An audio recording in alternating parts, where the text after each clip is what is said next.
हर्षवर्धन पाटलांच्या हाती आज तुतारी दिसतीये। शरद पवार यांच्या उपस्थितीत हर्षवर्धन पाटलांनी पक्षप्रवेश केलेला आहे। हाती तुतारी घेताच हर्षवर्धन पाटलांना पक्षाकडून उमेदवारी देखील जाहीर करण्यात आलेली आहे। हर्षवर्धन पाटील यांना इंदापूरमधून उमेदवारी जाहीर झाली आहे।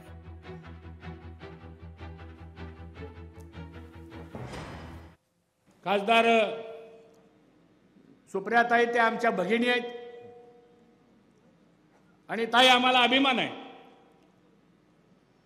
की तुम्ही 4 वेळा खासदार झाला। 3 वेळा प्रत्यक्षपणे आमचा सहभाग होता थोडाफार, आणि कालच्या निवडणुकीला आमचा सहभाग हा अदृश्य होता। साहेब, माझा व्यक्तिगत निर्णय नसून या इंदापूर तालुक्यातल्या जनतेचा आग्रह असा आहे आणि मला तो आग्रह नाकारता येणार नाही। मग त्यांनी काय पर्याय ठेवले माझ्या समोर, हे देतो ते देतो। म्हणलं साहेब, ते देण्याच्या पलीकडे आता आमची जनता गेलेली आहे। आता ते देण्याच्या पलीकडे जनता गेलेली असल्यामुळं उद्या जर मी काय एखादी गोष्ट तुम्ही सांगितलेली जर स्वीकारली तर तिथं हर्षवर्धन पाटलाचा व्यक्तिगत स्वार्थ दिसेल।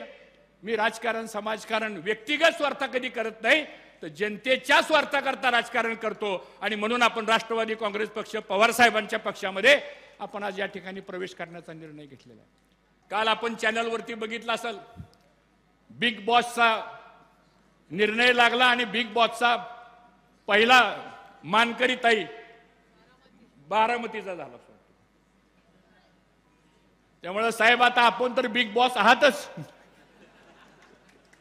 पण तुम्ही सुद्धा खाली आता तुमच्या मार्गदर्शनाखाली आज आपल्या बारामती तालुक्यामधला एक युवा बिग बॉस झाला। याचा आम्हा सर्वांना खूप मनापासूनचा आनंद आहे। ज्यांचा एक फार मोठा संस्थांचा व्याप असतो त्यांना आमदार नाही, खासदार नाही, याच्याशिवाय जगणं अशक्य असतं, संस्था जगवणं अशक्य असतं। पण त्यामुळे हर्षवर्धनजींना आमचा काही राग नाही, पण हर्षवर्धनजी तुम्हाला खूप दिलं पार्टीने, विशेषतः अमित भाईने तुमच्यावर खूप प्रेम केलं, देवेंद्रजींवर खूप प्रेम केलं। पण नाही एखाद्या वेळेस आमदारकी, आणि दरवेळेला माझ्या लोकांना विचारून मी निर्णय केला असं म्हणणं हे काही बरोबर नाही। छोटे निर्णय आपण आपला करत असतो आणि लोकांना समजावून सांगत असतो। नेत्याची व्याख्या तीच जो नेतो, लीडरची व्याख्या तीच जो लीड करतो। आणि त्यामुळे तुम्ही लोकांबरोबर जाणार आहात तर लोक तुमच्यावर येणार आहे, हा महत्त्वाचा मुद्दा आहे। पण आमच्या मनात कोणती कटुता नाही। काही जण इकडे तिकडे जातात, निवडणुका जवळ आल्यावर असले प्रकार चालतात।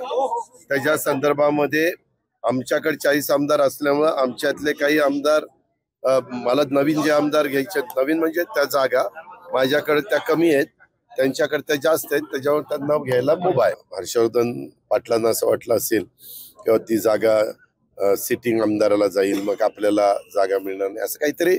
प्रत्येकाला आमदार पण व्हायचंय, प्रत्येकाला निवडून पण यायचंय, त्याच्याकरता जागाही पाहिजेत।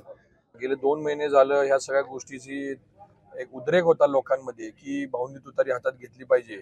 आणि मला असं वाटतंय आज सगळ्यांसाठी एक आनंदाचा दिवस आहे की तो आज क्षण आलेला आहे। गेले 10 वर्षाचं राजकारण तुम्ही सगळे बघत आहात की ह्या तालुक्यामध्ये काय परिस्थिती आहे। प्रशासन असेल, कायदा व्यवस्था असेल, बऱ्याच गोष्टी असेल, भ्रष्टाचार असेल, या सगळ्या गोष्टीला लोक आता कंटाळलेले आहेत। आणि कंटाळून लोकांनी हे गोष्टी ठरवली की ह्यावेळेस परत एकदा भाऊंला आमदार करायचे। हर्षवर्धन पाटील का जात आहेत? तिथं अजित पवारांचा आमदार आहे, मग त्या आमदाराला डावलून हर्षवर्धन पाटलाला तिकीट कसं मिळेल जेव्हा अजितदादा युतीमध्ये आहेत? तर मग आता 5 वर्ष आपण काय करायचं? आता झोपही काढून झालेली आहे, आता काय करायचं? मग त्यांना तिकडं आता पर्याय नसल्यामुळं ते तिकडं गेलेले आहेत। त्यांना काही शरद पवार साहेबांशी काय फार आपुलकी किंवा काय आणखीन काय आहे असातला काही भाग नाही, त्यांना निवडणूक लढवायची म्हणून ते तिकडे जातात। असे अनेक जण जे आहेत ते त्यांच्या निवडणुकीसाठी जात आहेत। पक्षामध्ये आता ते काही घोषणा द्यायला किंवा काम करायला नाही चाललेले आहेत। त्यांना आम्हाला तिकीट द्या, स्वार्थासाठी काही लोक तिकडे जात आहेत।